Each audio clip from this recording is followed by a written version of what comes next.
Je crois que j'ai trouvé quelque chose qui a pu entraîner une confusion.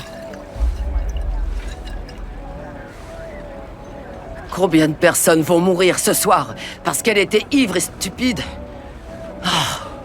Sean est resté figé sur place. Il a enfin compris la vérité. Tout cela était dû à une conduite en état d'ivresse. Les pompiers ont rapidement sorti Jacob de la voiture, Il est inconscient mais en vie. Allez, on l'emmène. puis ils l'ont immédiatement transporté à l'hôpital. Conduire en état d'ivresse avec son propre fils dans la voiture. Ça va. Ça va pas du tout, capitaine. Mais je vais gérer. C'est notre boulot, pas vrai? Ouais. Même s'ils étaient très en colère, ils devaient rester forts. Car il y avait encore beaucoup de blessés à sauver. C'était le devoir des pompiers. Soudain, un autre accident s'est produit. Vraiment la pression. La scène est devenue encore plus chaotique. Ils ont immédiatement couru voir le pompier blessé. Malheureusement, il était gravement blessé.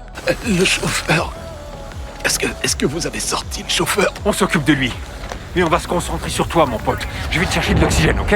Cole est immédiatement allé examiner la conductrice. Heureusement, elle était encore en vie, mais sa peau était brûlante.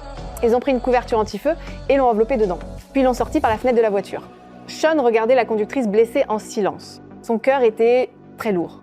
D'une part à cause du pompier blessé, d'autre part à cause de l'état tragique de la conductrice, mais en tant que capitaine des pompiers, il savait qu'il vivrait encore beaucoup de moments aussi douloureux.